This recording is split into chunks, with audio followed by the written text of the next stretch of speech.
From Bloomberg World Headquarters in New York to our TV and radio audiences worldwide, I'm David Weston. Welcome to Balance of Power, where the world of politics meets the world of businesses. As we come to air, we have a red headline crossing the Bloomberg right now, and that is that Governor Cuomo of New York has announced that he expects the first COVID-19 vaccine doses to be delivered in New York by December the 15th. That's less than 2 weeks away, as I counted. Apparently, the first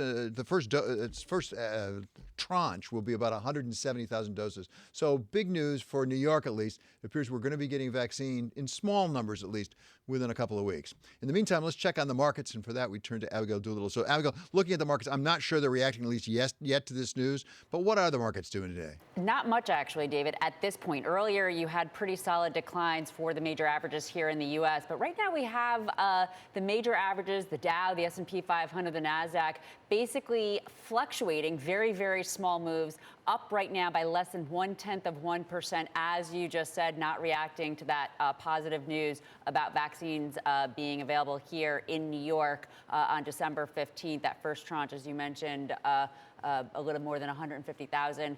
Where we do have some movement, the energy index up about 4.6%. This, of course, has been a big catch-up trade. It's the best sector in this fourth quarter so far, David, up more than 25%. Today, oil getting a bit of a boost as OPEC continues to try to hammer out a deal. But net, December right now, David, feels a little bit like investors are trying to figure out whether or not the big gains of November will continue, and a little bit of a stalemate at this point. Yeah, and we should know tomorrow about OPEC, whether they really do have an extension of the production cut deal.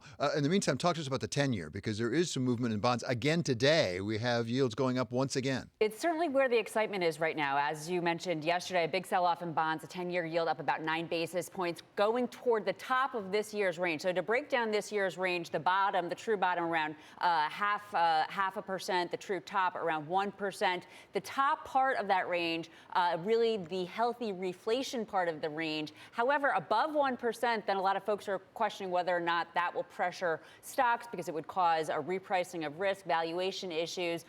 It's interesting, David, though, because we're not exactly sure why bonds sold off so much yesterday, but I think you have correctly identified it, and I think that it was the stimulus hopes pushing investors out of those bonds, a little bit of a reflation nod, but still in the range, so just right for stocks and other risk assets on the day, David. As you said, Goldilocks, perhaps, for stocks right now. Okay, thanks so much to Abigail Doolittle for that report on the markets. The 116th session of Congress is in its last days, but there's important business left to be done, including funding the government and a possible stimulus bill to pass. Welcome now a member of that Congress, Democratic representative from Pennsylvania, Chrissy Houlahan. So, Congresswoman, thank you so much for joining us. Let's start actually with the government funding, because there's a deadline on that, as I understand, December 11. And we thought that there was like no question about whether it would get refunded, but now there seems to be some pressure from the White House. Thank you for having me, first and foremost. I think that there is kind of always this push and pull that's coming from the White House, the House, the Senate at this time of year, and particularly in a very painful time in our history. But I am very hopeful that we will come together and be able to pass, as you mentioned, the ability to continue to fund this government. And there is quite a lot of other work to be done. We very much need to pass another COVID relief bill, and we also have to pass the NDAA, which is the Defense Authorization Act. I serve on the Armed Services Committee, and that is the culmination of this year's work for that committee as well. Well, exactly. I wanted to focus on that. You are a veteran, of course, yourself of the Air Force. An essential part of this is actually the Defense Authorization Act. And now we're told that President Trump, in fact, he tweeted, as I believe, that in fact he thinks he's not going to go ahead unless you repeal Section 230 over on the communication side, which is that statute that sort of protects social media entities from certain liability. What do you make of that? Is that a serious effort? I had a conversation with the Chairman Smith, last evening about this issue and other issues that are potentially holding up the NDAA, and he was very confident that we had, in fact, reached an agreement and that it did not include this conversation, which I really very much believe to be a red herring. It has nothing to do with the NDAA or the Defense Authorization Act, and I very much hope that this president does not hold up the NDAA and pay raises for our soldiers and sailors over something that is unrelated to our Defense Department. Congressman, let's turn to that other issue that you raised, which is a COVID relief bill or a stimulus bill, as it were. There's been back and forth, and reportedly we have both Mitch McConnell, the Senate Majority Leader, and Nancy Pelosi, the Speaker of the House, having very different approaches right now. Where do you think that stands? What's likely to get done in this lame duck session?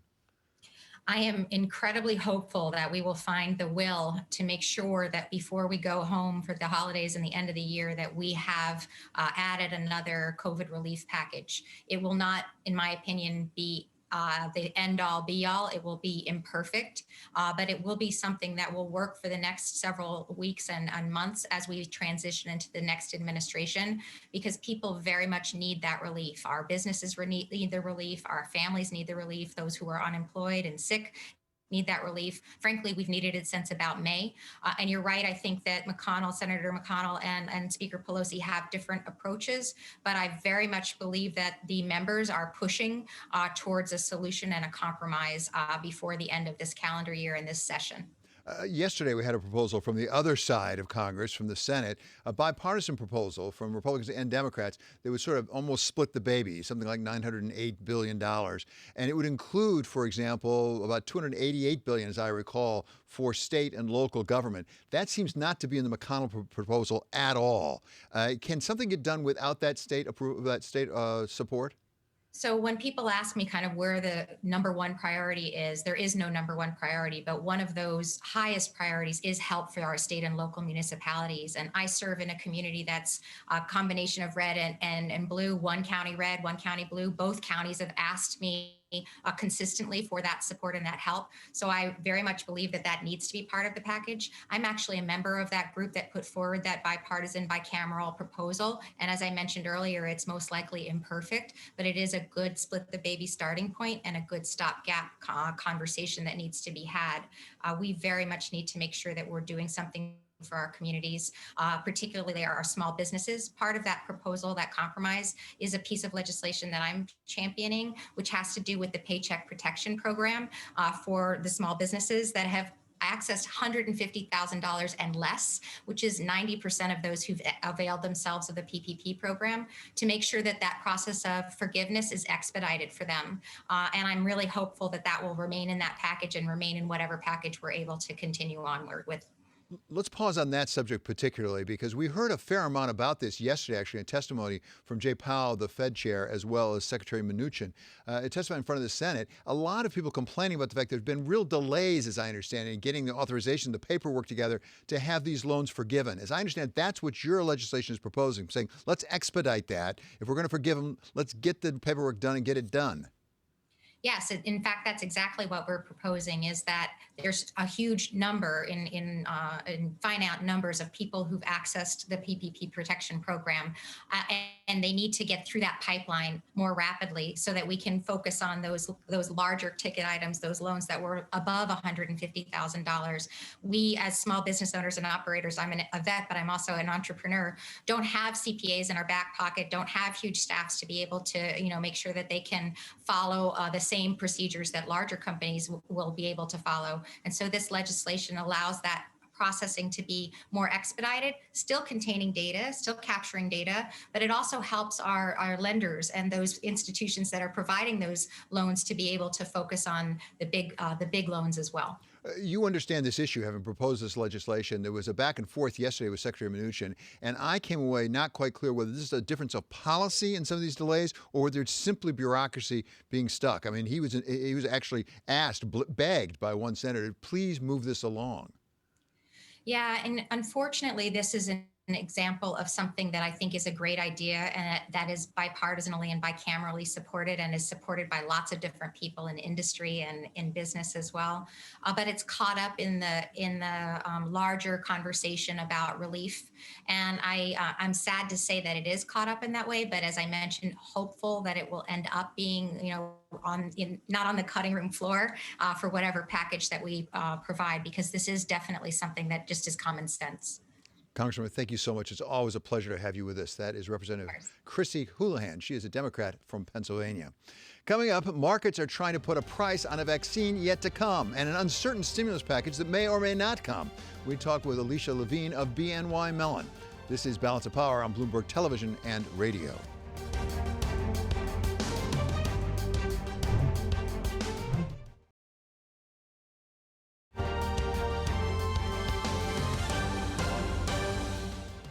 This is Balance of Power on Bloomberg Television and Radio. I'm David Weston. We turn now to Mark Crumpton for Bloomberg First Word News. David, thank you very much. With the coronavirus pandemic picking up steam around the country, President-elect Biden is putting the final touches on his health team. Bloomberg has learned his frontrunner for Secretary of Health and Human Services is New Mexico Governor Michelle Lujan Grisham. Sources tell Bloomberg that former Surgeon General Vivek Murthy is also a top possibility. The HHS secretary will have the tough task of rebuilding Obamacare, which Mr. Biden has promised to expand. A top Georgia elections official is slamming President Trump and the state's 2 Republican U.S. senators for not condemning and for encouraging threats of violence being made against election workers.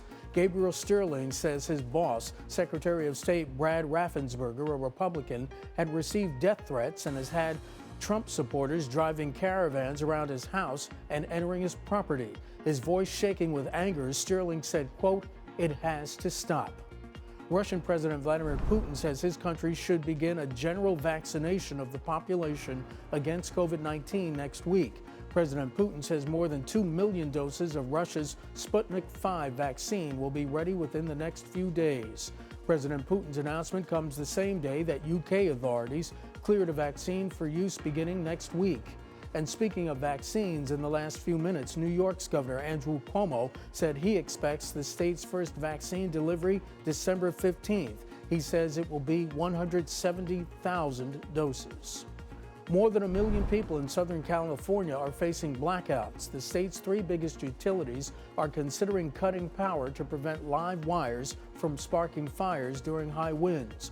Dry winds strong enough to knock down power lines and forecast to rattle Southern California through Thursday. California has already been charred by record fires this year. Global news 24 hours a day, on air and on Bloomberg Quick Take, powered by more than 2,700 journalists and analysts in over 120 countries. I'm Mark Crumpton. This is Bloomberg. Thanks so much, Mark. The rise in equity markets in November spilled over into the beginning of this month, although they may be giving back a little bit today. What is driving this momentum? We welcome now Alicia Levine. She is Chief Strategist at BNY Mellon Investment Management. Welcome, Alicia. Always great to talk with you. So what is going on with the equity markets in your estimation? Because they really did have a remarkable November, and it doesn't look like they're really backing off much so far in December. That's right. Not only did equity markets overall have a remarkable November, but small caps in the European markets had their best month almost on record ever. So it's really extraordinary. Look, the market's pricing in a couple of things. The first is the de-risking around the election and really a market-friendly outcome in the way the election wound up. So that was the first bit of news in the beginning of November. And then, of course, there was Vaccine Monday, 4 Mondays in a row, where we had better than expected vaccine news on different vaccines globally. And the market has almost immediately priced in a better than expected 2021, particularly the second half. And that's what we're seeing here. And we're seeing it on the yield curve as well. Well, particularly in the second half, as you just said, I think that's important because at the same time we're seeing this going forward, sometime middle of next year, we hope we'll get the vaccine widely distributed. We also have all sorts of people, government officials and others saying we have a month or 2 months, maybe even 3, that's going to be really rough and could be particularly rough in the economy. Is the market really accounting for that? It's a great question. Look, we are calling this the air pocket. And it's kind of like the December into January, February air pocket. Maybe not so much noticeable in all of the fourth quarter, but certainly you exit the fourth quarter weaker than you started it, and you enter 2021 on a slightly weaker footing just because as we have vaccines coming to help the individuals and people and the economy, there's more of an impetus to actually slow down economic activity now to prevent spread. So there's that weird push-pull. I think for the most part, the market will look through any kind of economic weakness because markets tend to project forward 6 to 12 months ahead. And what the market is telling us is the second half of 2021 could be a boom. And I think that's something to keep in mind. So will we have volatility? Yes, we'll have volatility. You know, markets don't go straight up. There'll be some reversion to the mean as we move above the 200-day moving average so dramatically. But the message here really is that better days are ahead and that dips and consolidations are eminently viable here. So Alicia, I'm curious about the air pocket, and particularly, do we need a cushion on the air pocket? Here on Balance Power, we spent a lot of time talking about Washington and public policy. There's a back and forth continuing even right to today about whether we get some sort of stimulus bill, further fiscal stimulus bill. How important is that to the market, actually, or is it basically lost in the rounding? So I think it's really important. I think it's part of the reasons that we saw yields move yesterday. And one of the most important things that President-elect Joe Biden said yesterday was that it was important to move now, and there'll be more stimulus later once he's in office. And what that did is give the House Democrats and Nancy Pelosi permission to negotiate something smaller than what the House had passed back in June, which was the HEROES Act. And so therefore, we're looking at something close to $500 to $1 trillion in the lame duck session. I think it's actually possible here, only because it does get funded by that $450 billion coming out of the earmarked money for the Fed that goes back into Congress's hands, and it can be earmarked towards a stimulus bill. And then you've got the $500 from the Senate that McConnell said he's been willing to use. So that gets you close to $1 trillion. The market will see that as very positive because essentially the market was not expecting anything in the lame duck session. The market is also not expecting anything in terms of interest rates. That is to say, being close to zero, and that really helps the market a lot in the equity valuations, as you know so well. We've now seen the 10-year really spike up in the yield yesterday and again today. There's a selling off. It's still below 1.0, but still it's up over 95 basis points right now. Is that a risk potentially to the market if, in fact, we start to get some interest rates back? It's an interesting question. I mean, we think if you move through 1% here, you kind of quickly go to 125 basis points here. Just if you look at the chart, you can see that's really the next move. We think the Fed will come in here with some language talking about lengthening the duration of the purchases to help a little bit on the yield curve control side. So we think the Fed will act here. In the absence of any fiscal stimulus, we'll hear more from the Fed. But if there is any fiscal coming in, we think the Fed will take a little bit of a step back here. Alicia, you said earlier that particularly Russell had done terribly well, and also emerging markets have done particularly well recently in equities. Do we expect that to continue, or has the market basically priced in? Is that basically the vaccine? Is that what they're saying for both the small companies as well as for overseas? I think the overarching issue for all of those is the weaker dollar and stronger growth. So to the extent that we see a weaker dollar going into 2021 continuing, and we think it does continue, then emerging markets look particularly strong, particularly emerging markets Asia. Asia has almost entirely recovered in a V-shaped recovery. You know, economists like to have an alphabet soup about how they speak about recoveries, the best one being the V-shape. So that really describes Asia. We think emerging markets look interesting. We think there is a softer dollar. And of course, on the Russell side, on the small cap side, the small caps lead when you have a cyclical recovery, because these are the companies that are non-earners when there's a recession. And as you move into recovery, they start earning again. And that's why they tend to outperform the large caps. So we think the small caps still have a long way to go here. Okay, how far does big tech have to go? Because it drove this for so long, but now maybe we don't need it quite as badly as we did before. Well, we need it in the sense that those now six, if you include Tesla, which is going to be added, those 6 large cap tech names really cover about 22% of the S&P index. What we need is for them not to collapse. So in a sense, the capital has to come somewhere else than from the tech names. We need tech just to perform in line. It doesn't have to outperform, but it can't collapse all completely. Because if it does, then the index will have a harder time moving forward. But we do think cyclicals here are very attractive, and we think pullbacks are viable, as I said earlier. There will be moments of fretting and moments of concern that the rollout of the vaccine is not going smoothly. I mean, it is an enormous undertaking, and I would use those days to buy. Okay, thank you so much to Alicia Levine. She is Chief Strategist at BNY Mellon Investment Management. Still ahead, electric truck maker Workhorse Group tumbles after the U.S. Postal Service delays a key contract. Details on that next. This is Balance of Power on Bloomberg Television and Radio.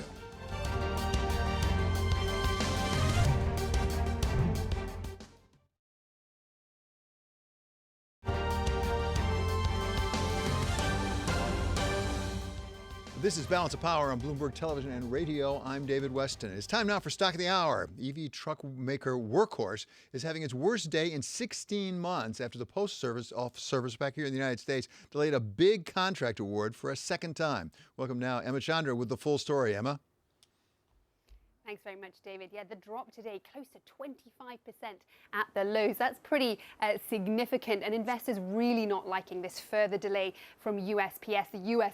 Postal Service, in awarding this contract, a contract worth about $6 billion to provide new mail vans. And why do investors not like it? Well, of course, it creates a further hurdle to growth for Workhorse, and future growth is what this company has traded on over this year. It's why we've seen a massive run-up in the stock over the past year, some 600% or close to 600% when you look at it year to date. Now remember, this is a company with no profits and barely any sales, just about $300,000 worth last year and predicted to be about $2.2 million in 2020. Now, as the only all-electric bidder for this contract to provide last-mile delivery vans for USPS, it was considered to be a front runner, and at least one analyst today, David, saying that for some investors, they saw it as a done deal. The delay, of course, showing that's patently not the case.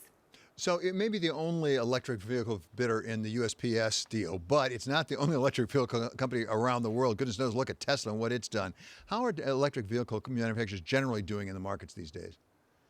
Yeah, you're absolutely right. It's not the only one, and we've actually seen a huge run-up for electric vehicle companies this year. Really, really big rally. What we are now starting to see, though, is a little bit of a fizzling of that rally. And if you look at how some of those companies are performing today, it's those startups that are faring less well, David. Oh, that's fascinating. And at the same time, Tesla just seems to go marching on. And we were just told that we may have to include it within the FANG. I'm not sure how we put the T in there. That's exactly right. How would we work out that acronym? And of course, joining the S&P 500, Tesla, of course, one of the biggest gainers of the rally. Again, though, also seeing a bit of a pullback today, but not quite the same level as we're seeing among some of those EV startups, David. There's also the question, of course, of whether any of the other vehicle manufacturers are getting any lift from EVs. For example, General Motors, which has really been a big bet on this, but it's not clear that's in the trading yet for General Motors stock. Well, exactly, and of course General Motors as well pulling back this week from their proposed or planned potential deal with Nikola. That was to provide or to build an electric pickup truck. That no longer going ahead, and so we're sort of seeing some negative headlines really in the EV space this week, which is a little bit unusual for us given what we have seen over the past year or so. Fascinating. Thank you so much, Emma. Great to have you with us. That's Emma Chandra reporting from London. Up next, Attorney General Barr finds no evidence of widespread voter fraud. We're going to talk with the lawyer Greg Brower of Brownstein Hyatt Farber, but that puts an end to the questions about the election. And this is Bloomberg.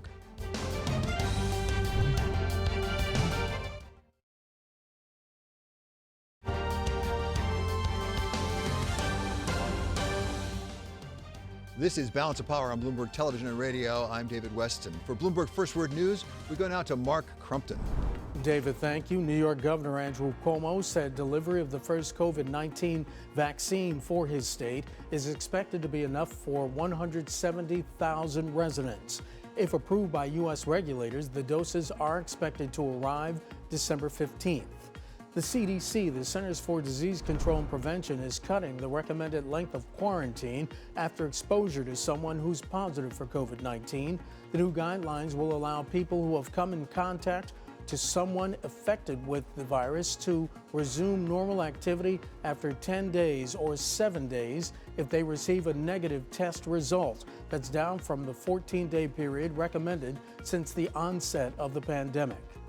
House Speaker Nancy Pelosi and Senate Majority Leader Mitch McConnell are each trying to break the deadlock over a new stimulus, but it's not clear if either side has budged enough to get a deal in the short time Congress has left to act.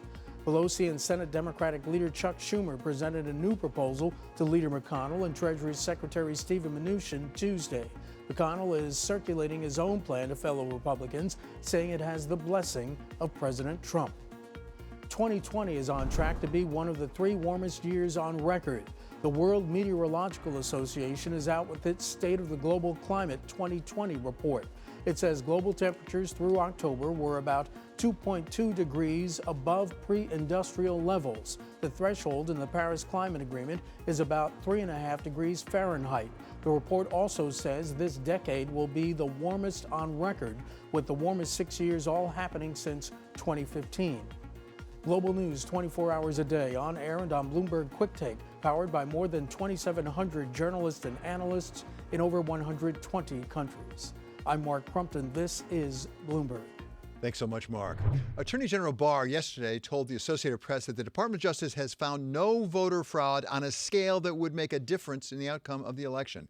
Well, does that put an end finally to the questions that have been raised by the Trump campaign? We welcome now Greg Brower of Brownstein Hyatt Farber. Earlier, Mr. Brower served as Assistant FBI Director in the Office of Congressional Affairs. So welcome. It's great to have you with us, Mr. Brower. There's further talk about maybe going to the Supreme Court and things, but as a practical matter, as a lawyer, is this really over? But David, it really is, in my opinion. There has been no evidence produced anywhere of fraud that not only of a type that would not affect the outcome of the election, but I haven't seen any evidence of fraud whatsoever. And so I think it was the right thing to do for the nation's chief federal law enforcement officer to come out and say that. It's important, I think, as a next step for the Attorney General and other senior administration officials to convince the president of that reality. The president should obviously listen to them and start the normal process of conceding the election and allowing for the most efficient transition possible at this point. One of the criticisms for President Trump is there hasn't been sufficient investigation by the Attorney General and the Justice Department. Do you have any inside information about whether there have been investigations? Did they look into the possibility? Well, I think that's a political talking point by the president and his supporters. Believe me, this Attorney General, if there was sufficient predication for an investigation of any alleged fraud, would ensure that his department, including the FBI, does take that seriously and does such an investigation. The fact that there has been no evidence produced tells me that there really hasn't been any evidence sufficient to predicate an investigation. And that's not surprising given what we're hearing from federal officials like Chris Krebs, from state officials, including Republican governors and secretaries of state who are responsible for the elections in their states, and local officials as well. There is simply no evidence at any level in any jurisdiction of any fraud. And so it's good to see the Attorney General acknowledging that reality. There were other legal issues that got raised late yesterday and into the night, actually, having to do with perhaps the president's pardon power. Reports that he has had discussions perhaps with Rudy Giuliani, his personal lawyer, about a possible pardon for Rudy Giuliani. Also reports that he may have asked questions, at least the president has asked questions about the possibility of pardoning some of the senior members of his family. Talk to us about the pardon power. Is it basically an absolute one? Is there any real limitation on what the President of the United States can do when it comes to a pardon? The pardon power that the president holds under our Constitution is nearly absolute. It is very broad. He does not need to have a reason or give a reason for pardons. Arguably, the president is not constitutionally able to grant a pardon for corrupt purposes or an exchange for a bribe or something like that. I don't believe that issue has ever really been tested in court. So for practical purposes, yes, the president's pardon power is very, very broad and absolute. Can the president pardon without a specification of the offenses for which somebody's being pardoned? Can he just have a blanket pardon that says whatever you may have done wrong, at least under federal law, because as I understand it, the pardon only extends to federal crimes. Whatever you may have done wrong, you're pardoned. Well, that's an untested proposition in a real sense. President Ford's pardon of former President Nixon was very broad, but of course it was not challenged in any substantive way. The pardon that President Trump granted the other day to Mr. Flynn was also pretty broad, essentially pardoning him for any violation of federal law that may have been the subject of the Mueller investigation, and so also a very broad pardon. But the exact contours of just how broad a legal pardon can be have really never been tested in a meaningful way. And so unless the Department of Justice tries to prosecute Mr. Flynn, for example, going forward, and Mr. Flynn asserts a defense on the basis of his pardon, we're not really going to see an actual test of the president's power in that regard. Rudy Giuliani has been, as I say, the president's personal lawyer, and the accounts in the press at least suggest that he's charging a fair amount of money to the president for that service. Noah Feldman, who is a professor of law at Harvard and also a Bloomberg opinion columnist, has written that might raise some questions about pardoning people. Is there any precedent for that, of pardoning somebody with whom the president himself has some personal business dealings? Most pardons do not affect the president personally, with a couple of exceptions whereby the president, past presidents have pardoned a family member or someone with whom they have some sort of business or personal relationship. There have been pardons like that in the past, but it is anticipated, I think, by many observers that what we're about to see with President Trump is a whole series of pardons of people perhaps as close to him as family members, and some of whom are actual federal employees at this time. And so we're really in uncharted waters here. It will be interesting to see what happens in the next 50 or so days. And I think the only thing that most of us can agree on is that nothing that we might see in the next 50 days will surprise us. One more thing that we learned about yesterday, and that is the Attorney General, Mr. Barr, has appointed Mr. Durham, a U.S. attorney from Connecticut, as a special counsel to continue an investigation into the Russian investigation. It's something that he'd asked him to investigate in the past, hadn't yet come up with anything by all accounts, but now he's officially designated as special counsel. What effect does that have as a practical matter? Does this really mean that Mr. Durham is now protected from interference by the next Attorney General? I think that is the practical impact. Setting aside the question of whether there was any reason for Mr. Durham to be assigned to do anything, and I've maintained all along that whatever Mr. Durham is doing would more properly be done, if at all, by a federal inspector general. But putting that argument aside, he has been appointed now pursuant to statute to be special counsel. It would appear that the Attorney General's intent was to ensure that Mr. Durham's work can continue into the next administration. The next administration may well be stuck with him, but that's not necessarily a negative thing. If Mr. Durham finds something that's important in terms of criminal conduct, well, I think we would want to know that, and the Biden administration would want to know that as well. If he doesn't, then the investigation will end quietly. And so I think that he will be allowed to continue his work, and we'll just have to see what he finds, if anything. Okay, Greg, thank you so much for your time today. Really appreciate it. It's Greg Brower of Brownstein, Hyatt, Farber, and Schreck. Coming up, the NFL struggles with COVID. We talk with Hall of Famer Darrell Green about how it is doing in that struggle. This is Balance of Power on Bloomberg Television and on radio.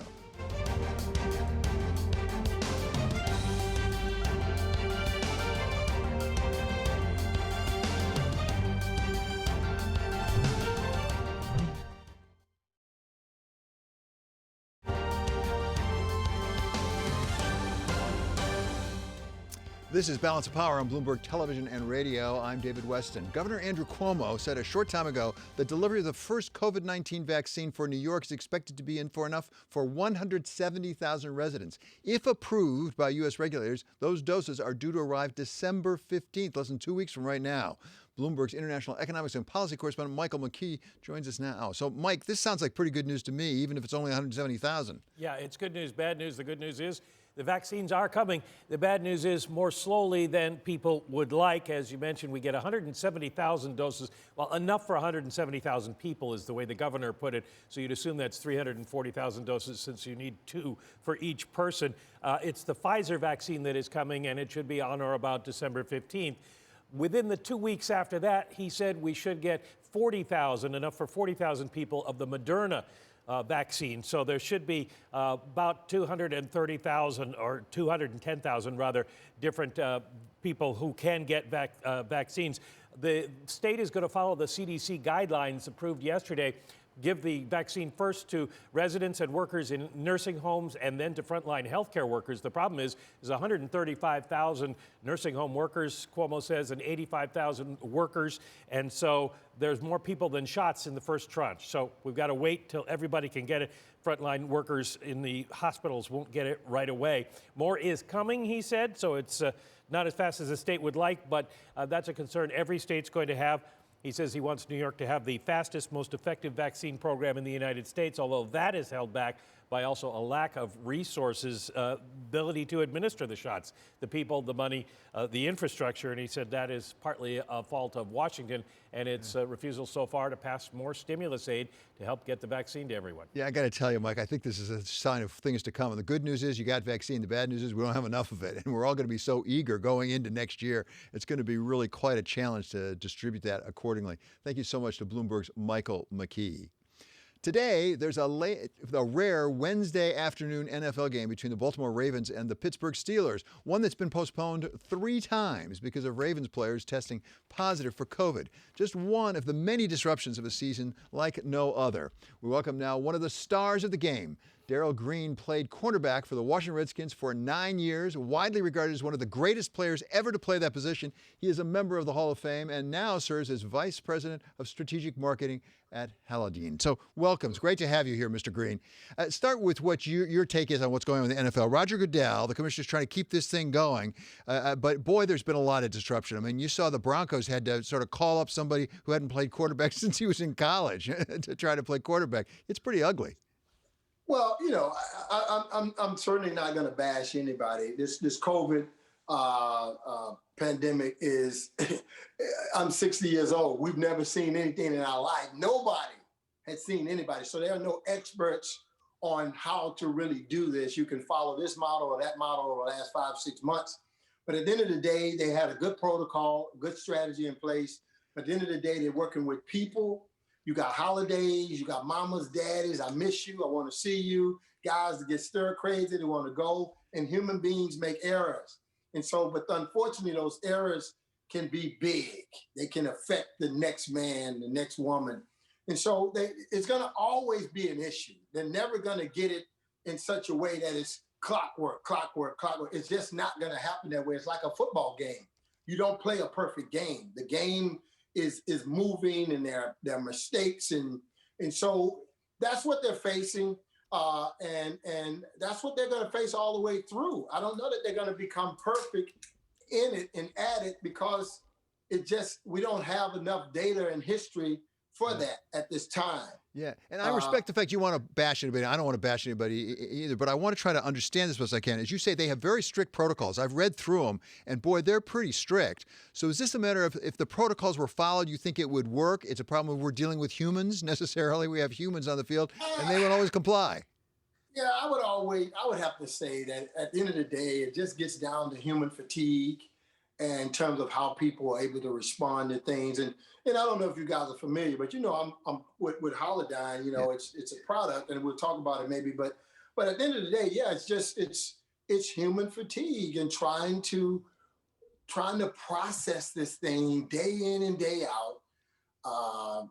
You know, just staying conscious and conscientious about the things that you do on a day-to-day basis. Well, let's talk about Holodyne. You mentioned, I said that you're a vice president in charge of strategic marketing there. As I understand, it's a nasal spray that at least in hopes if you spray in your nose, it will make it more difficult, at least for the COVID-19 virus to really adhere and get in the nose. How do we know that's effective? How do you know, I mean, you were a great cornerback, goodness sakes, but I don't think you're an epidemiologist. How did you know whether it works? Yeah, please say that. I'm not, you put that under the bottom. No, he's not an epidemiologist. He's not a doctor, but I do play a doctor on television. So I want to see your doctor first. But this is a nasal spray, and now this goes for every elementary kid. Anybody can understand this because it's done every day. We wear a mask. Why, Mom? Why do we put a mask over our nose and our mouth? Because a particle, a very microscopic particle, can go into your what they call the nasal pharynx or the oral pharynx. It domiciles there. I do know that. And it's a seed underground, and it eventually germinates and it grows. And then now you have a virus. In the same way that you would sanitize your hands if you touched the doorknob and the spore was on your hands, you would sanitize your hands. Yeah, it makes perfect sense. How do we know it works? Have there been a lot of tests? How many people have been tested with this thing? Of course. It's FDA registered. This is done by, as you said, a lot of doctors and chemists created this stuff. And the other thing is, the base of this medicine has been around 50 years. People have used this, in athletics, you get sores and different things, and you get in the whirlpool. There's a strong product that is the base of this. This is a very small part of that. It's reformulated, but this product has been, and doctors know, this product has been working forever. It's just that they reformulated it where it can go in, not only go into your nostrils or your mouth and goggle, but guess what? You can do it you can do it lasts 4 hours, but you can do it 4 or 5 times a day. So it works. The research is there. Go to Houlahan, HALODIN.com. Yeah. The research is there. That's not a point. Okay. In the meantime, wear your mask, wash your hands, social distance if you can. Football, you can't. You're going to end up in a pile of people at the end of the play. But no, Houlahan does work. Darrell, I want to free you up so you can go watch that Pittsburgh Ravens game here. I don't want to keep you away from that. But one more on football. Why is it so important that NFL keep going? I mean, as you said, they're humans and they're going to cheat. They're going to get tired of the restrictions, things like that. Why is it so important we keep going when there could be health, even lives at stake here?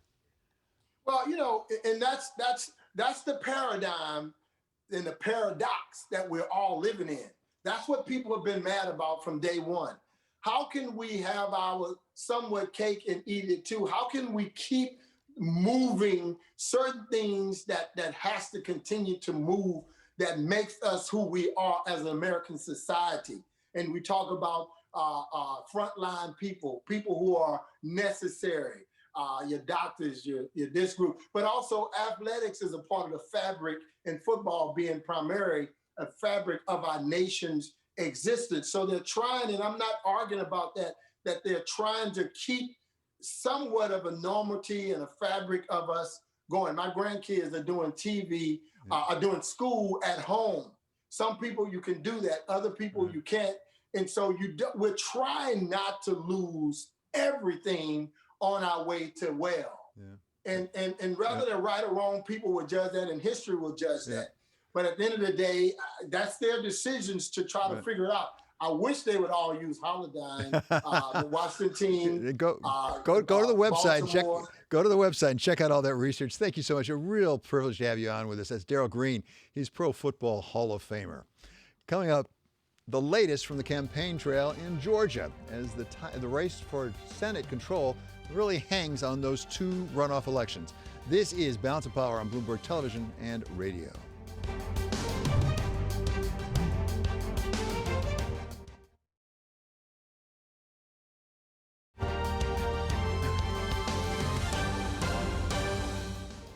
A month after the election, and we still don't know who will control the Senate. That's going to be determined in a pair of runoff elections on January 5 in the state of Georgia. For an update, we welcome now our Bloomberg colleague, Emily Wilkins, who I understand is just outside of Atlanta. Emily, thanks for being with us.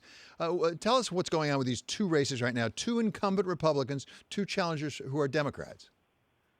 So the big thing with this runoff election is turnout. Democrats and Republicans are doing everything they can. We're seeing an interesting story play out on the Republican side of things.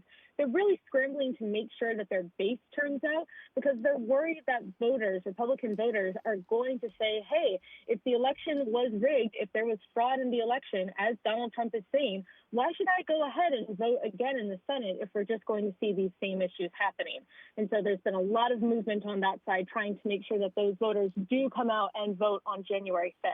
So Emily, I see that President Trump is going to go down there for a rally in Georgia. Is that going to hurt or help the Republican candidates? Because there have been some people who suggested that in the general election on November 3rd, people sort of didn't want Donald Trump. They voted against him and they split their ballot.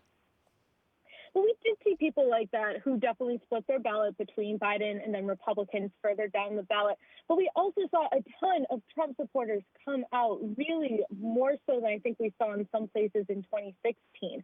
And so it's clear that Donald Trump, his connection with his base is still really strong.